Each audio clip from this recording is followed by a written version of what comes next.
welcome to FPL Selection. Today we'll review the 10 matches from Game Week 6 to see which players caught the eye and have been added to the watch list. Hit like and subscribe if you enjoy the video and let me know your thoughts in the comments. Thanks.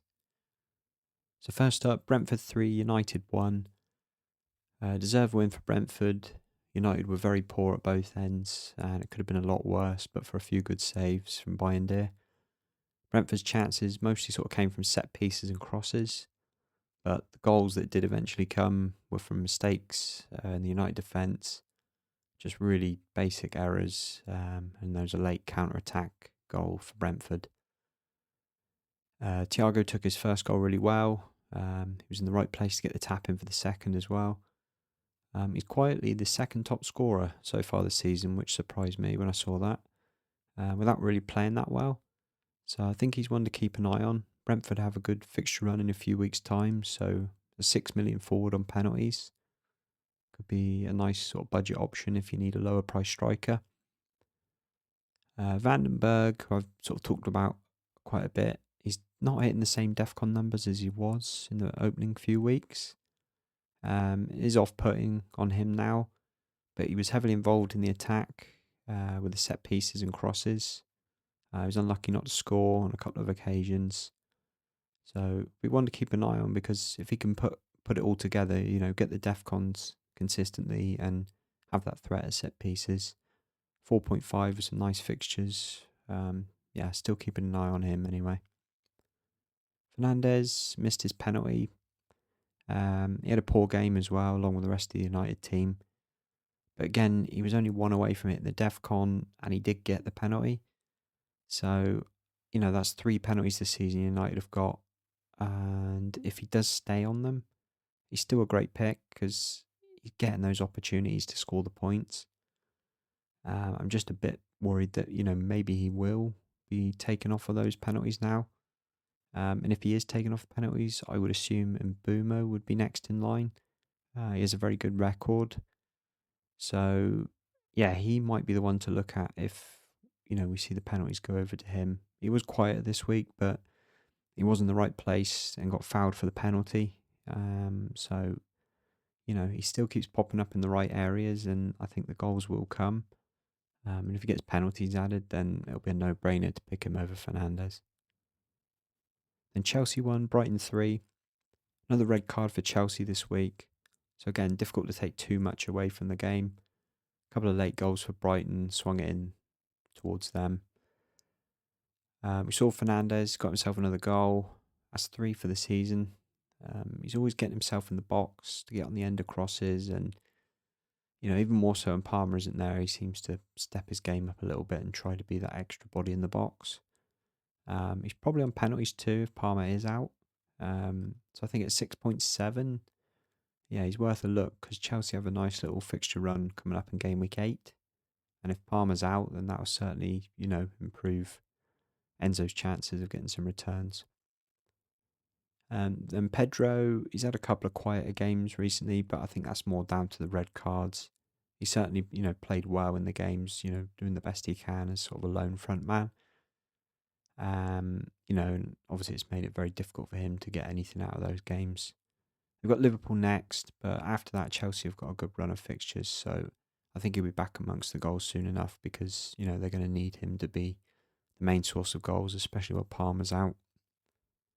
From a Brighton point of view, it was obviously Welbeck that came on and made the difference with 2 good finishes. I think Minter was the one that sort of stood out. He had another excellent game. Picked up another assist. That's 4 returns in a row now. He's getting good minutes every week, and he looks like the biggest Brighton threat. In all the games I've seen. So, I think for me he's the pick of the attackers. And then just in the defence, they have got some better fixtures coming up. Van Heck hit the DEFCONs for the 3rd game in a row. And, so with the fixtures coming, he's got the DEFCON points there. Maybe some clean sheet potential coming up. He's always a threat on set pieces as well. So, definitely a wait and watch for now. But, one to keep an eye on if you're looking for sort of cheaper defender. And Palace 2, Liverpool 1. Well-deserved win here for Palace. They created all the big chances in the game with only 30% possession. They just timed their counters really well, and yeah, some of their set pieces are really good. They just always seem to get on the end of things, and just very difficult to break down defensively. Yeah, really well set up team. Mateta was very unlucky not to come away with something in the game. His one-on-one was well saved by Allison, and then he had a long-range effort, and he just hit the inside of the sort of crossbar and post. Really unlucky. Palace just played to his strengths so well. Obviously, he's always a threat at set plays, crosses, and then on the counter, he's just, he's always the focal point. Just has the potential to score in, the tougher games and the easier games. So, yeah, I think he's a really good asset, and he's been a bit unlucky so far this season. I think there could have been a few more goals. So, yeah, he's getting in the right places and doing the right things. So I think there's more to come from him. From the defence, I keep saying this every week, it really is take your pick between the centre backs. I still think Lacroix is the best overall. He's got the highest DEFCON numbers, and he's a real threat at set pieces. But Mark Guehi just keeps getting the returns. He hit the DEFCON himself in this one, as he's been a bit low on the numbers. But yeah, he's the one that keeps getting on the end of these corners at the moment. So yeah, I think the points are going to sort of bounce around between the three of them, but obviously, the clean sheet potential is high as well, as Palace are really well set up defensively at the moment. For Liverpool, I think it's really hard to pick out anyone for now. Their fixtures are sort of turning a little tougher at the moment. The defence is leaking goals, and the attack's a bit of a lottery to see who's going to get the minutes other than Salah, and Salah's just really not looking at his best at the moment. One to keep an eye on though is Gravenberg. Now, he's only 5.6 million, but he's definitely getting a lot further forward this season. You can see he's been involved in the attack quite a bit more. Certainly in the live games I've seen, he's had quite a few shots. He's in and around the box. He had that good goal against Everton where he sort of made that late run from midfield. That's 2 goals and 2 assists for the season. He's getting good numbers on the DEFCON. So I think if he could be a bit more consistent with the DEFCON points, and we keep seeing him having an influence in the attack, he might be a really nice budget option if we're not looking to have sort of 3 Liverpool players in our squad. Just one to consider, keep an eye on for now. Then Leeds 2, Bournemouth 2. A really good performance from Leeds. Showed a lot more attacking potential. I think at the start of the season they certainly looked like they might struggle to score goals, but they had plenty of good chances in this one. They limited Bournemouth to only a few chances, and yeah, certainly really held their own. For a newly promoted side, they're looking pretty decent. Calvert-Lewin, potentially could have had a hat trick on another day. He was getting really good service. There's only a couple of good saves, and he had a poor header. There's the only reason he blanked, but he's getting in the right positions, and he's only 5.5 million. So for a budget striker, if he's going to be the talisman for them, it's a nice price if he can pick up the returns.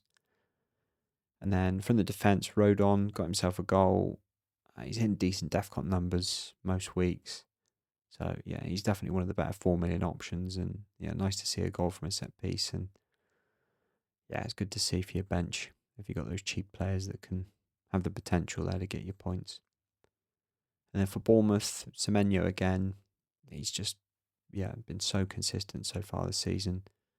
And this time it was a free kick. So he only blanked once this season. He's just doing everything you want to see from a fantasy asset in terms of the shots, crosses, getting into the box. Yeah, he's just continuing to get the points, and no wonder his price keeps going up. And then from the defence for Bournemouth, Senesi, I think, is just undeniable at this point. DEFCONs again. He got an assist, a bonus point. He's already moved up to 4.9 million, but I think it's difficult not to have him in your team now. Bournemouth still got plenty of good fixtures to come. He's just starting on 4 points every week and just seems to find a way to get points no matter what he does. So, yeah, I think he's a no-brainer at the moment. And City 5, Burnley 1. The scoreline's probably a little unfair on Burnley, obviously with the 2 own goals and Haaland getting his 2 in stoppage time. But It was a comfortable win for City. They certainly created the chances to obviously get the win comfortably. Haaland's just inevitable at the moment. He's hungry. He's looking as sharp as he's ever been, full of confidence. I don't think you can go without him at the moment when he's in this form. It's similar to his first season at City when he just came in and hit the ground running and didn't stop. I think, potentially maybe he had a few injury issues, and if he's cleared those up, then you can see he's looking really dangerous this season. Reinders is still my second favourite City pick. Had a bit of a quieter game against Burnley. But I think the other one I'm looking at now is Doku. He's been putting his hand up in the last few weeks. 3 starts in a row, 4 assists. He's just looking a lot more decisive this season. Making more of the right passes, getting the balls into Haaland at the right time. Yeah, he's one to keep an eye on when City's good fixture run starts in game week 13. If you're looking for a second City attacker or a bit of a punt, then he might be one to consider. From a Burnley point of view, I think Anthony is the standout. Well, he's obviously the standout. Another goal for him. Bit luck with the finish, but he just keeps getting in the right positions, and the chances keep falling to him. So, when a player's in that kind of form, and the chances keep coming to him, we can think it might stop at some point, but he might keep going for a good few weeks yet and keep picking up the goals. So, I think his price, he's one to consider definitely now. And then obviously Dubravka is still the 4 million goalkeeper of choice for the bench. Concedes 5 in this game, still comes away with a point. He's getting the save points almost every week. So I think when Burnley gets some nicer fixtures, there could be some clean sheets there for them as well. And he's going to pick up a few points there as a bench goalkeeper. And Forest 0, Sunderland 1.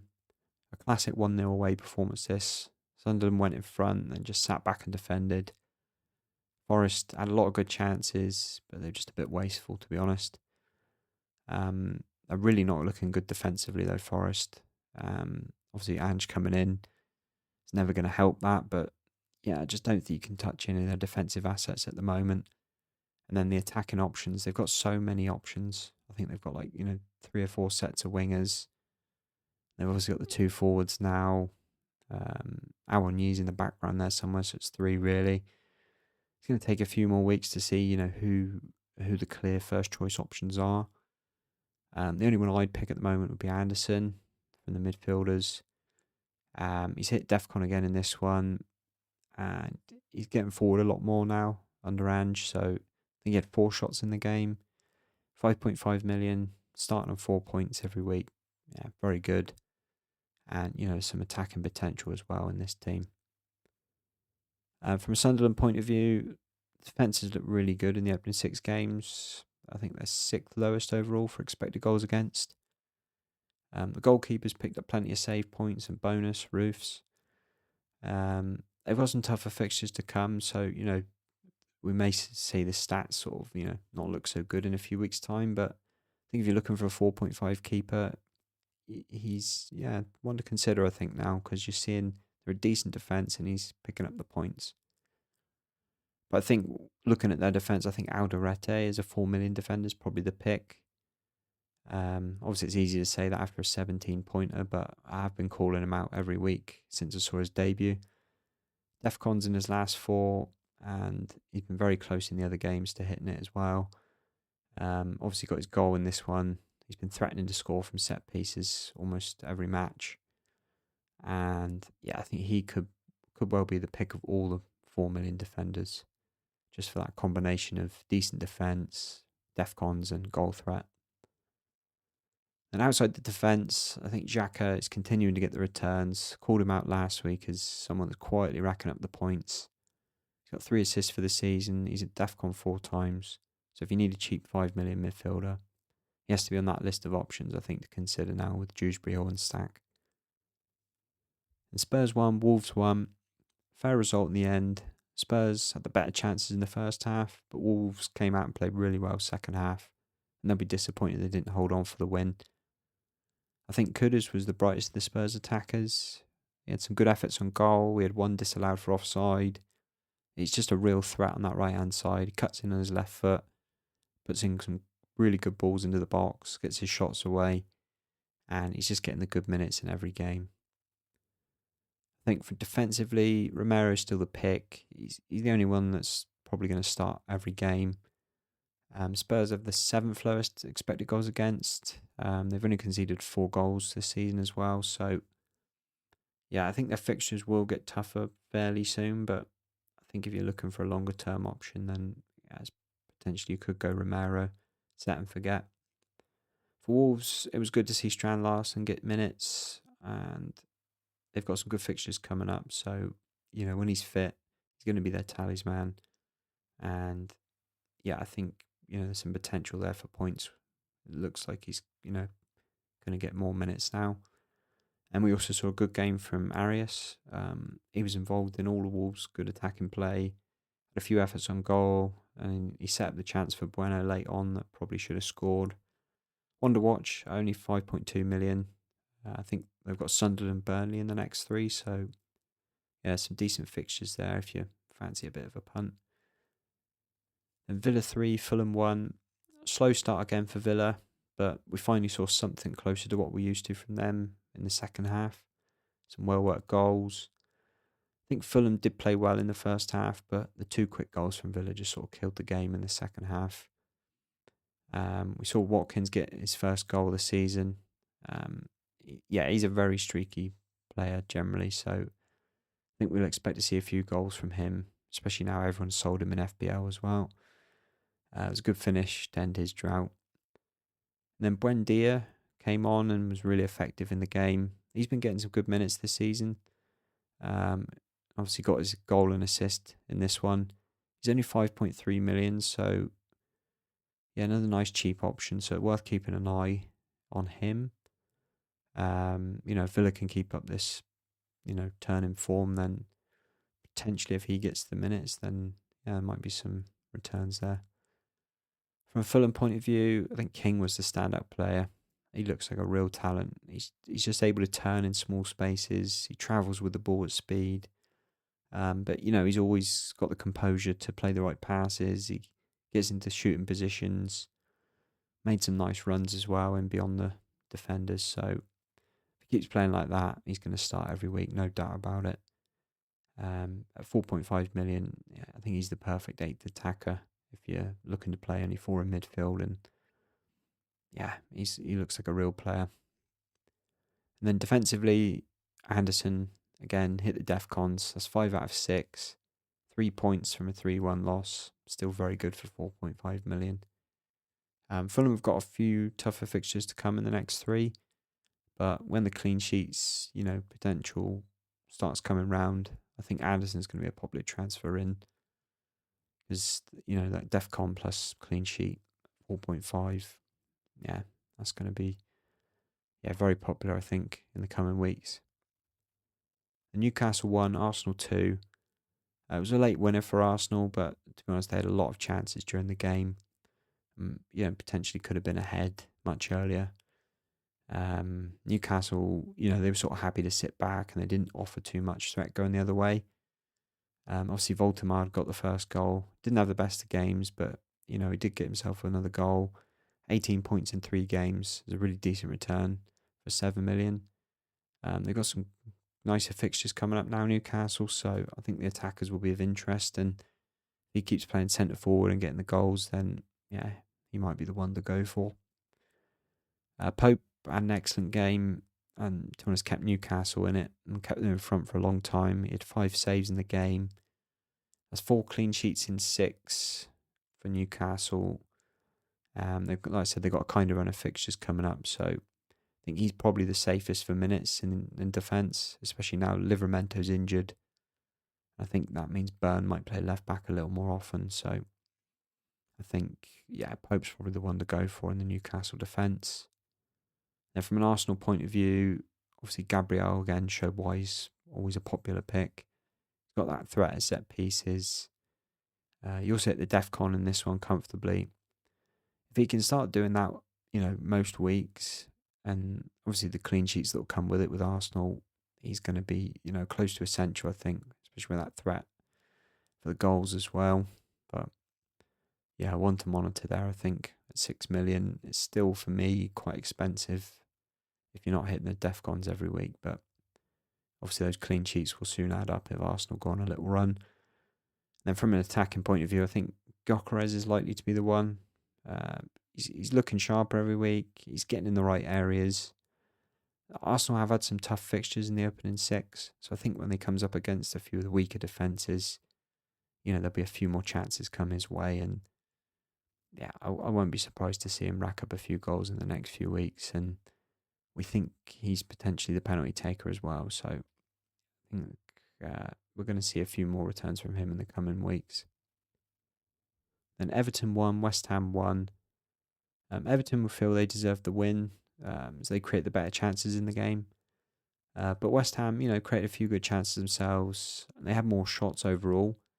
But Areola was certainly the busier of the two keepers. And yeah, I think Everton will feel that they probably should have taken at least one other chance and got the win. I think looking at the Everton attackers, I think Ndiaye is still the pick. He was a little quiet in this game, but he did put some good balls into the box. I still think just the fact he's got penalties and also has a little bit of DEFCON potential, I think that just steers it in his favour. But I think there is another Everton midfielder to consider now in James Garner, quietly tallying up some points at 5 million. He's had decent numbers on DEFCON. He's got a goal and assist and a few bonus points. 30 points in 6 weeks. That's 5 per game, which obviously for 5 million is brilliant. So I think, it's another cheap option to keep an eye on. Obviously, Dewsbury Hall's the popular one, and obviously being in the Everton team as well probably makes more sense. But yeah, I'm just going to keep an eye on Garner because he's certainly a good player from what I've seen so far this season. And for West Ham, it'll obviously take a few weeks just to see how Nuno shapes the team. But obviously, historically, his teams are always good defensively. So I think looking at Diouf, if we continue to see him putting those great balls into the box, 4 assists for the season so far, and there's clean sheets to go along with it. And at 4.4 million, I think that's going to be a really popular pick in the coming weeks. And from an attacking point of view, I still think Bowen's a little too expensive as a forward. But Paquetá played number 10 in this game.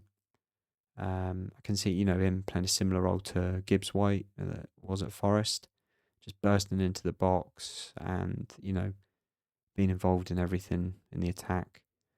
Paquetá took most of the corners in this game. He hit the DEFCON as well, and he was making some good runs into the box.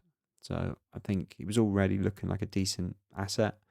I think Nuno coming in, could make him even better now if he plays a little further forward and has the, potential for more DEFCONs and clean sheet points. So that's it for this one. Thanks for watching, and we'll catch you on the next one.